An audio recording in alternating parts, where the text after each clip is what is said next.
ngoba umuntu uyathanda ukuvela kubantu. Kodwa inhliziyo yami ithi angisho ukuthi siyezwini lenkosi.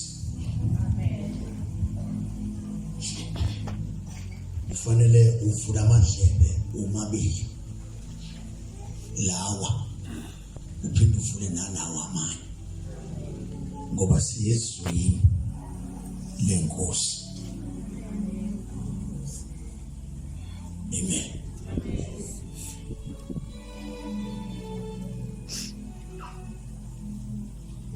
Izwi lenkosi malithi liyahlaba lahlukanise yabona isizindlo zani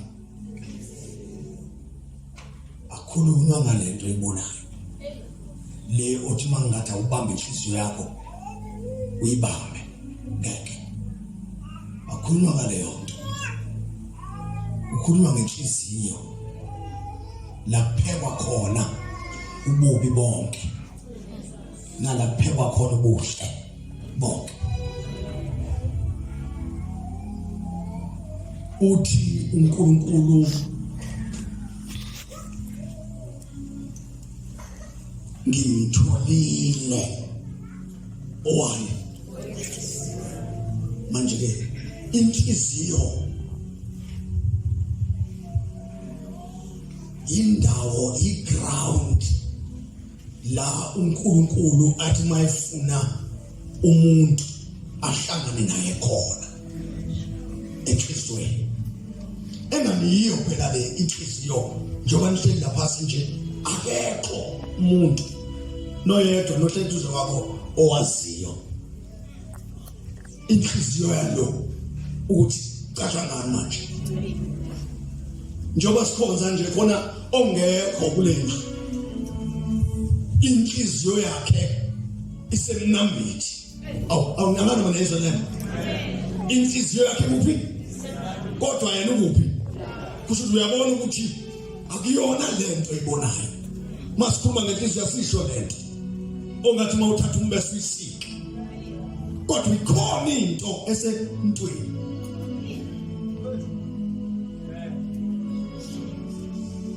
esizohlulela ngayo izinto ezigcinwe kuyo. uNkulunkulu mayefuna ukugcina izinto zakhe uzigcina kuyo, noSathane mayefuna ukugcina into zakhe uzigcina kuyo. Njengoba usibona sithandaza nje sisho ngelimi sibheke phezulu ikhona into engasho phakathi ithi lento uyahlupheka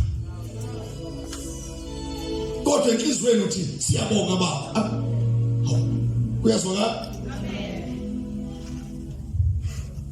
inhliziyo ngifuna singene etheater singene kuyo siyoyihlinza khishwe lezazinto ezibambezela ukukhonza uNkulunkulu ngalokho. Ungabe sesikude nokukhonza uNkulunkulu sibanjezelwe inhliziyo yethu. Awubheke nje ngoba njengoba sila nje sikholwa kamnandi angithi uyabona noma nginibuka ngifaka othayi ngishuqule kahle ake ngibuke inhliziyo yenu ungathi ikude noNkulunkulu kodwa indebe zona siyasho ukuthi uyinkosi Jesu kodwa inhliziyo yazi yayimbi inhliziyo ethi iBhayibheli iyakhohlisa izikhohlise nayo umnikazi wayo. Funa singene theater sihlinze kukhishwe lezazinto ezibambezela ukukhonza uNkulunkulu ngalolu hlobo.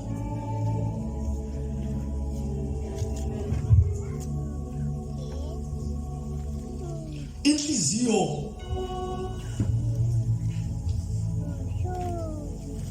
ithi angilutho mina noMkhulu akakhona ithini iyasho ufazi wena inhliziyo yakho ithi wena njani uzuzibone nawe njani usutshelwe yini akuyona le ephambana kodwa yini yona kukhona into esemthweni ethi inhliziyo hayi awunisho ukuthi bazalwane iyona nani akubheke inkolo ahlenya awunasitaba sebazalwane awukuthi inhliziyo yini angisho no ke kodwa ukolo lehliziyo inhliziyo yimbi ithi angilutho engani inhliziyo sikholwa ngayo sikholwa ngicela ukushuma la khuluma izwi lenkosi isuke la kafushane sithandaze sithethe uMngcwele asihlinze sikwazi kusasa ukukhonza uNkulunkulu kahle inhliziyo zethu awuzimsulo yabo inhliziyo sikholwa ngayo angazi umubani ongangifundela angithi nithi manifundisa abantu nithi ubani Romans 10:10 kunjalo awubafundi beBhayibheli angithi iyona le nto uMaroma chapter 10 amen uyena animfunde okay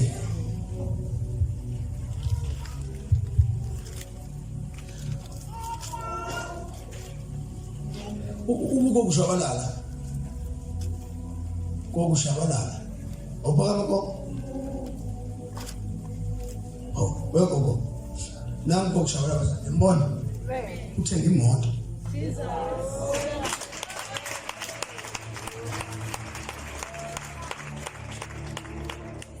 okay akayithenganga ngifuna ukulungisa futhi uphiwa uNkulunkulu ini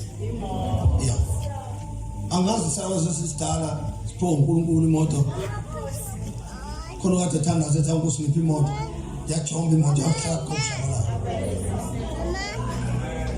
ikhona ngithomba ngakho ikhona uze ngayo ushika ikhona kana ngithandazela lezo nabanye basazosigibela akuyonto esishumalo yalo takitshela imoto shuma siyezulwini imoto zoyithola ngendlela wena inhliziyo yakho ayibheke phezulu mayize imoto enzoba senkingeni awufundele mfowethu ufundele tablet ithi ndona ana miyona lo ngokuba umuntu ukholwa ngenhliziyo mana uphinde futhi ngokuba umuntu ukholwa ngenhliziyo uvuma ngani umuntu ngomlomo abesenze njani no uvuma ngani abesenze njani akholwa ngani kusho ukuthi iyona sikolo ngani angane kuhambe yohlinzwa omusa omusa baba bayihlinze nabathatha iwashi balifaka Musa iyona lenhliziyo mhlambe ongichaza kahle ngoba wena ubuye ngibone sofana zazi uthinta abantu bathi iyona le uNkulunkulu akakhonzwa ngani kodwa ukhonzwa ngani umuntu uyakholwa ngani engangihlinza kambi nje manje ngayo engikhuluma ngayo futhi awuzange uphenduka uzange uye encamlukweni kodwa ubuwazi ukuthi inhliziyo yakho njani yimbi uhlinza kambi ngomunye umuntu ube nomona ngomunye umuntu enento ngayo inhliziyo futhi wakhonza ngayo ufunda iBhayibheli ngayo no angani iBhayibheli mawufunda ulibuka ngamehlo angithi bazalwane ulibuka ngani kodwa liyaphi iBhayibheli mase liphuma enhlizweni seliyini yizwi likababa kusho ukuthi alibi izwi lingakaphumi enhlizweni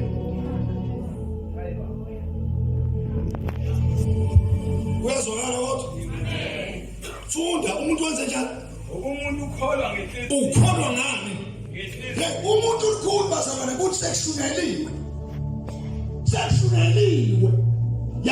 yashunela inkonzo yakubekwa inkonzo uthi uzophenduka lutho ngakusasa uzobuya epulpit ashumayele ngayo leyo nhliziyo akaphenduki mase tsinene enhlizweni nokumenzela ukuthi umuntu ngisho magijimisa iyombhayimbayi udinga izwi likaNkulunkulu ngoba liyahlaba lehlukanisa limenze asuke epulpit ehlele ezansi negama lakhe akhe ebizwa ngalo liphele athi angilutho ungehlulile uNkulunkulu.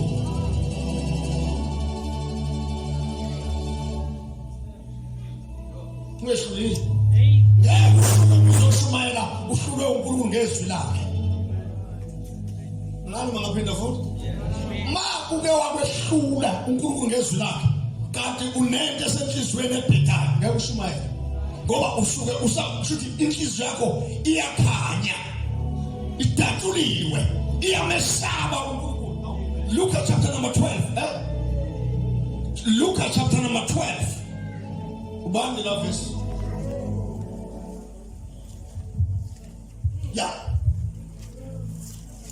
yabona mawungasamesaba uNkulunkulu inhliziyo yakho angamuntu wakwazi ukuhlala ngomuntu ma inhliziyo selinyama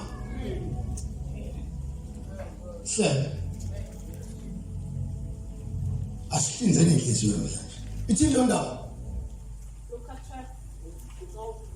verse 5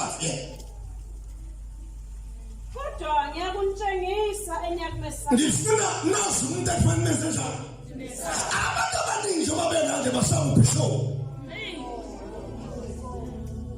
uzwa nangendlela abakhuluma ngayo ukuthi abezanga kuJesu bese ubishop inhliziyo yabo ibishop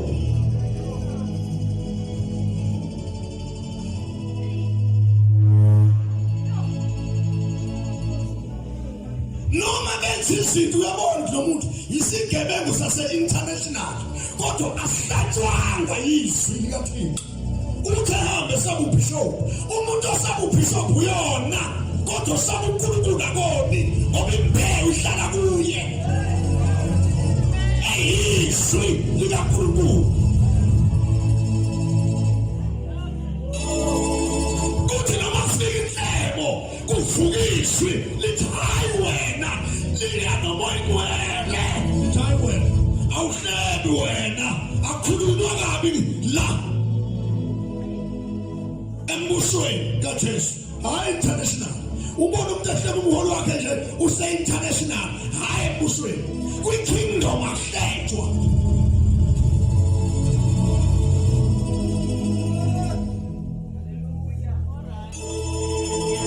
Mesabeni lo umphethe mic sondela mambishop imangala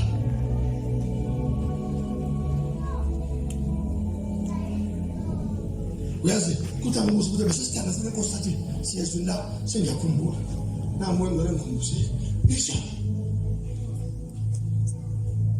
kodwa ngiyakuntshengisa enyakumesaba Ngifuna ukukhombisa namhlanje ukuze nihambe nesaba uNkulunkulu niphenduke nasezonweni zenu ningesaba ubishop. Mesabeni yena mesabeni lowo othi esebulele abe namandla phantsi esogweni mesabeni lo othi esebulele futhi abe namandla okwenza njengoba inhliziyo yakhe nje esihogweni so ushubulile ungasayifaki inwele ezithunini njengoba usho wayibalekela inwele kodwa awulibalekelanga izwi likaThixo awusaruthi kodwa inhliziyo yakhe iyarutha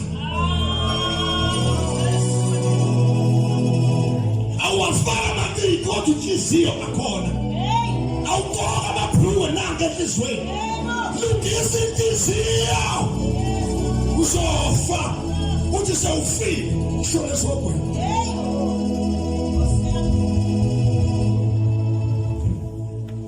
kodwa ngiyakuntshengisa Ngifuna ukutshengisa lo mfana mesaba mesabeni lo nimbona ngiyamhlonipha kodwa lo mesabeni mesabeni lo angisho bishop Philisa mesabeni lo mesabeni loyo othi esebulele njengokwenza isono mesabe lo othi esebulele abe namandla ukuthatha Ophonsa esogwini. okuthatha phonza esogwini. Yebo. Ngithi kini mesabeni loyo. Uyabona umuntu osaba uNkulunkulu ngeke dokotela afike kona ahlebe ngomama uGubeke. Umuntu osaba. Uyabona uma esephelele ukusaba uNkulunkulu umuntu sefile. Umuntu ofile umbona ngesimpilo yakhe ukuthi ubephila sefile sokushunyayelwa yandwazi. Ufa ekhona izwi likaNkulunkulu alisekho kuyena akasaphenduki noma ngambeke pulpit ashuma uzoshumala mzalwane amavesi kodwa ukushumayela umuntu ofile olindele usuku lokushona esihogweni mayingaphenduki uzokwehla mawungaphenduki uzonjani uzokwehla sothi sikhuphuka ukwenze njani lento esenhlizweni yakho izokwenza wehle. Wakuvume nje ukuthi uJesu akwehlule enhlizweni. Wahlulwe enhlizweni. Izwi likudakaze. Wahlulwe. Mayikhobi inkosi eduze kwakho kumakhelwane uthi wakhuluma ubishop. Bekhuluma ubishop. Njengoba usathi ubishop wakhuluma nje kusho ukuthi u-out. Uthi umuntu ngale khuluma uthi ubishop. Kose benini. Nginivezele ubaba ningaboni ngisuthandaze ekhaya uthandaze kwesabelo bishop sengoze ngimemezela ngizile ukudla iphi into ela ehlizweni eshoyo uthi uNkulunkulu awu indaba sekwafiwa sekusela usuku oshona ezantsi yazi bengasho ukuthi ungavumi ukwehla siyaphuphuka.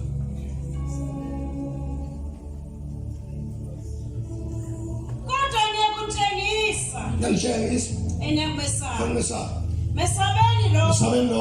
Othe sebulele. Abe namandla. Ophonsa esogwini. Yebo. Ngithi kunina. Mesabeni lo. Manje ngezwa. Bezwa. Awu,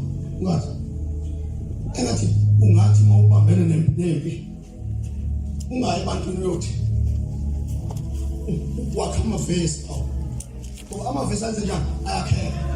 Awuyakwazi ukuhlala uGenesis lo, Revelation. Ukhipha into ezozilalelwa abantu. Wena ukhipha into elalelwa abantu ngoba ufuna ukuzwa abantu. Amaveli uNkulunkulu ekhuluma nabantu ngoba kufuneka umlayezo ovele ezulwini uze ebantwini ugadle la njengoba ushala nje ukala khona udabula la udlulela abantu nje ukale la wadabula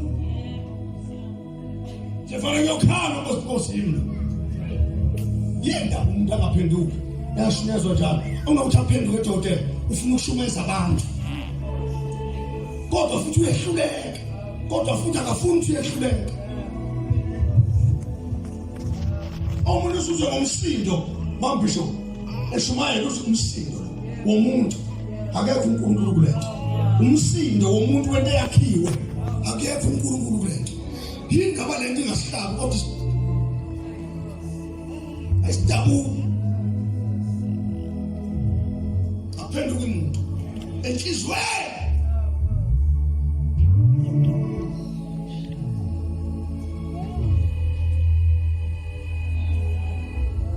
umuntu uyakholwa kuphi uyasibazana uma singakholwa ngaphela enhlizweni izwi likaNkulunkulu sigcina enhlizweni silenze njengalokho uNkulunkulu enjani eshilo ngiyamtshela ngabe ngikude anobuza ukuthi yini lento enyakazisa uNkulunkulu ezulwini into enyakazisa uNkulunkulu ukwehla komuntu ufika uNkulunkulu ngezwi la angivindi futhi into enyakazisa uNkulunkulu ukwehla komuntu abangani uJesu benze njani ukuze uNkulunkulu enze njani abonakala uNkulunkulu abonakala ngoJesu sahle phezulu kwabisa uJesu uNkulunkulu aphakama naye masefike ezasa uJesu akazivezi uthi ubaba onjani now Jesu msizi ungakhona into ukuthi ngimthandazele wasinda ngoba ubaba ongithumile.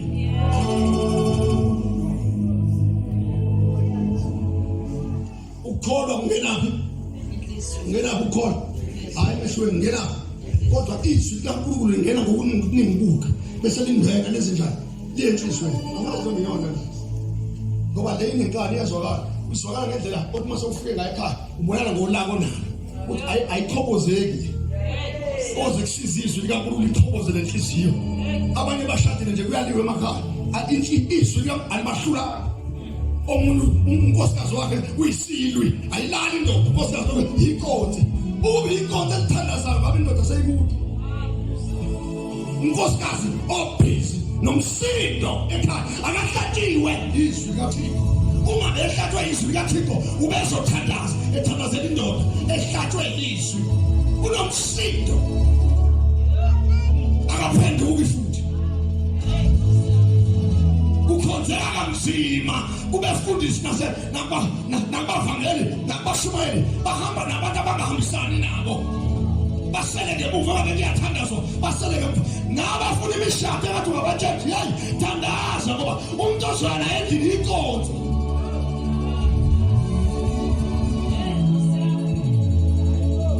ahlatshwanga enhliziyweni akaphenduki amahlambulwana namhlanje mangihlulekile namhlanje kusasa uphinda khona ingulube othi ukhipha odakeni iphinde khona ayideli udaka ngoba inhliziyo yakhe ikhulu yimbi futhi Sathane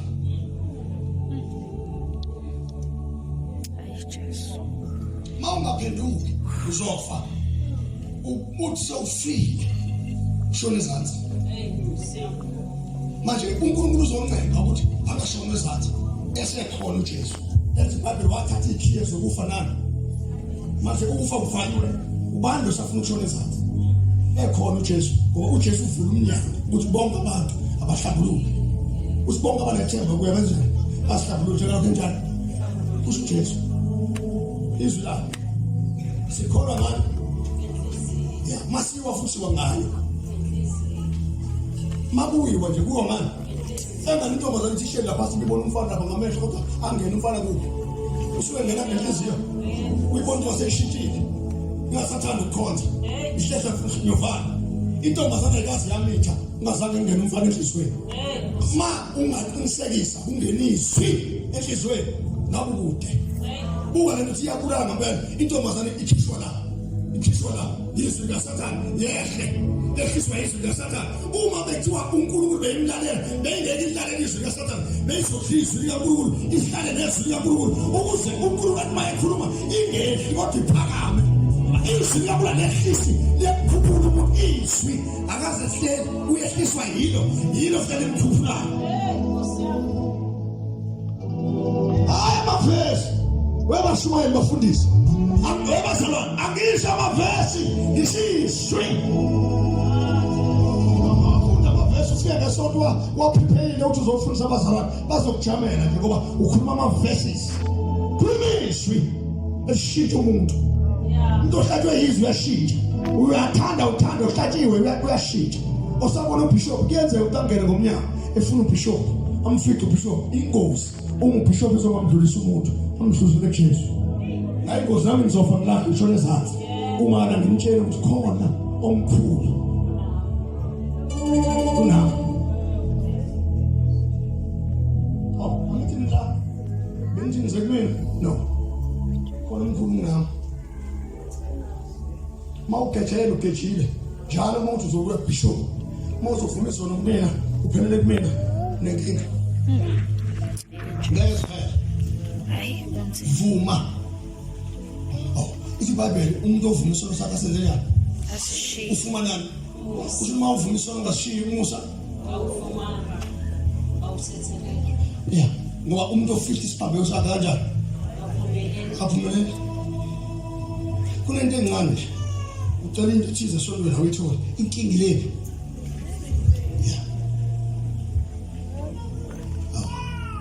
iyona futhi sinomona ngayo sinomona angakhuluma indaba la ngathi makusuma intombazane thiwa iyaphakanyiswa iyogana thiwe phela sokufika ngoba amanye inhliziyo yakho ithi hawu kade ngafika kusho inhliziyo izokhipha izwi likaNkulunkulu ingene ithushe izofaka ngoba alikhishwa kodwa ifaka ukhula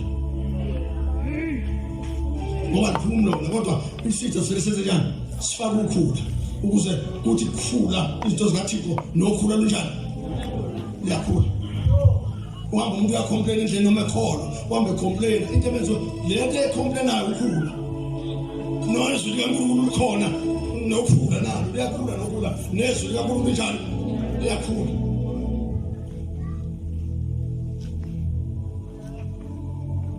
akangiyona phela isifeba ngayo futhi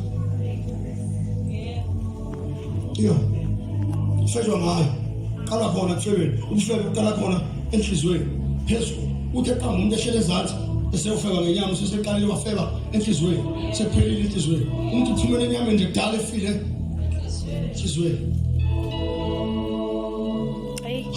hawu sanibonani bafowethu enganihliziyo nje ngoba uyayazi uthimbi yebo angithi ubona nje kufaka amacross la amacross iyabuza koze kube nini sodla indoda kushona koze kube nisena sondla ukhula lokuphi ukhula khona indoda engodliwa i-rice yasezulwini ikhona indoda engodliwa imali yasezulwini nayona mayibizwe uNkulunkulu ngecebo ayodliwa ibandla yodliwa uNkulunkulu egcina izwi lakhe ngoba othi akafune ethi uyahlehla ungena 4 athi nalo uyakhomplena nje ngengisathanda ukuthi ngibona uzodlala ngisathi ngibona uzodlala ahlehle yena ungene 5 ngoba icebo laMkulunkulu ngeke ukwazi ukulivimba ngoba into ayimisile uNkulunkulu esulwini injalo iyizwi lakhe ngoba izwi lakhe alithini mawubizwa uThixo ubizile ngeke umvimbe umuntu wathi ngizonikeza impuphu namhlanje uzodla amahewu kusasa mawuthi awuniki irasi namhlanje isuke ishuthi ezulwini kuhlelwe ifasting because umuntu kaNkulunkulu uya-understand ukuthi abakulethanga ukudla kusho ukuthi uNkulunkulu ezulwini uhlele ukuthi kuyafastwa for 21 days now abazalwane njengoba bengakulethanga ukudla i-fasting 7 days so fasta 7 days masiqeda ukudla kwehle athi ngiyashumala kancane sanibona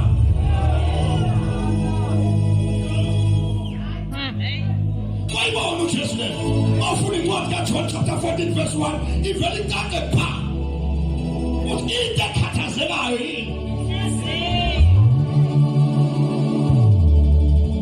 athi uJesu inhliziyo yenu 14 verse 1 inhliziyo yenu mayinjani kodwa yenzanjani ngayo futhi inhliziyo sikholwa ngayo sikhathazeka ngayo sishumayela ngayo sikhuluma ngayo